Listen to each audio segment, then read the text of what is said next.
Today I'm going to talk about an interesting problem, and it's the following one. 25 to the power of x plus 35 to the power of x equals 49 to the power of x. Yeah? And we somehow need to solve for x. And at the end of the day, we will see that there are an infinite amount of solutions to this. Okay? So let's take a look at this formula and what it is we can do. We can see that we can split this up in 5 to the power of x times 5 to the power of x. 25 is 5 times 5. Plus 5 to the power of x times 7 to the power of x equals 7 to the power of x times 7 to the power of x. So now let's assume that 5 to the power of x equals alpha and 7 to the power of x equals beta. Yeah? Let's fill that out. So we get alpha squared there plus alpha beta equals beta squared. Yeah? Just filled these two out in this formula. We can rewrite this a little bit into alpha squared plus alpha beta minus beta squared equals 0. This is number one, right? We can solve this using the ABC formula, and we can express alpha in terms of beta. Yeah, and that's what we're going to do. So we take the ABC formula. As a consequence, we get minus beta plus minus square root. So alpha here, alpha equals beta squared minus 4 times 1 times minus beta squared. Yeah? Divided by 2. This gives us minus beta plus minus. This is 4 beta squared plus beta squared, which is 5 beta squared. So we can take beta out and we get beta square root of 5 over 2. So now we expressed alpha in terms of beta. We can also look at these two formulas and say, what is alpha over beta? So alpha over beta equals 5 to the x over 7 to the x. Yeah. So now let's take a natural log on this. So we're going to take the log on the left and on the right hand side. So log alpha over beta equals log, and we get here 5/7 to the power x. And this is also big L, big log.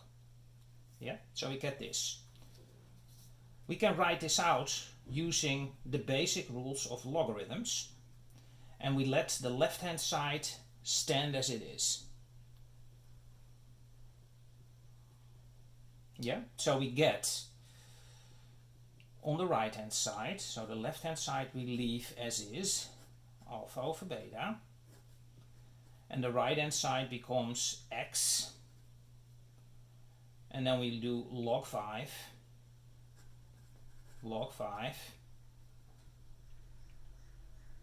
minus log 7. Yeah, these are normal numbers. So this is what we can do. Now we also expressed alpha already in terms of betas, and that's what you see here. So this result can be folded in here, and you get log alpha is minus beta plus minus beta square root of 5 divided by 2 divided by beta in this case. Yeah, for the left hand side here. This left hand side results in this by inserting this as alpha, and that's again x log 5 minus log 7, big log 7. Let's do it like that.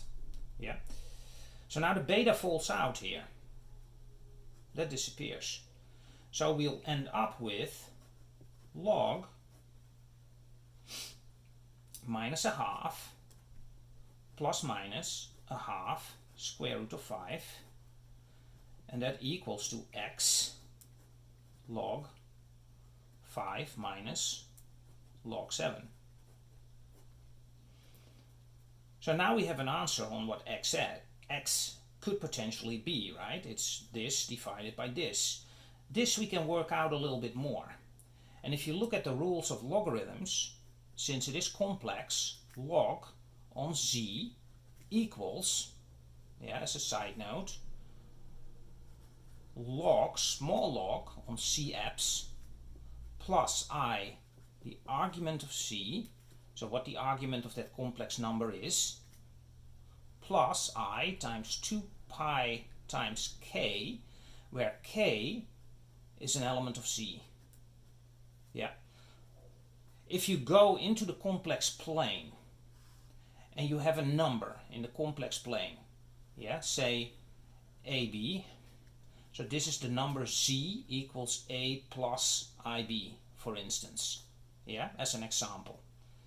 When you go 2 pi around it in one way, you end up at the same z, but the value is different.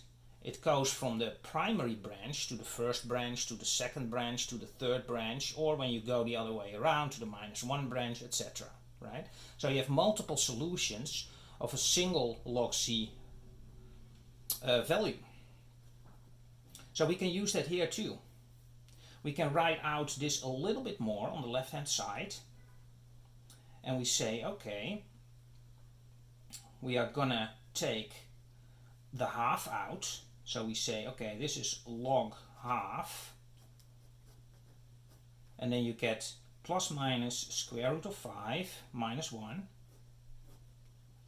If we just work out this side, which is log a half, but you can say that is minus log 2, right?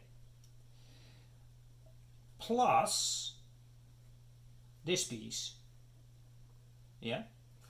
and that's log plus minus square root of 5 minus 1. Now this we can write out using this. So if we do that, we get minus log 2 plus log 5, now we get the small one, absolute value of this thing, which is in one case square root of 5 minus 1. We take the positive here, plus the argument, which is 0 in this case, because we took the positive here, so the angle is 0, plus I 2 pi k. That's solution number 1. There's also solution number 2, minus log 2, plus, and now we get log, again we get square root of 5 minus 1, but now we get an extra, because of the minus sign here, we get an extra pi, plus I 2 pi k, where k again is an element of c. So there are two solutions. This is solution number 1, this is solution number 2 for the left hand side. So in conclusion, x, let's say x1, let's call it x1. We're going to take the positive one first, right? And that will be minus log 2 plus log square root of 5 minus 1 plus I 2 pi k divided by log 5 minus log 7. So that's the first solution, or the first set of solutions, because k, as we know, k is an element of c, for this value here. There's a second set of solutions, x2, which is again minus log 2 plus log square root of 5 minus 1 plus I pi plus I 2 pi k divided by log 5 minus log 7. And that's the second set of solutions. So as you can see, this equation here gives you an infinite amount of solutions. Yeah, there's a positive one here, and then there was a negative one, which you get an extra I pi in there. But you still have all the k's also, so there are an infinite amount of solutions for this equation. Okay, I think this is a great place to stop. If you like this video, please subscribe and please like, and I'll see you in the next.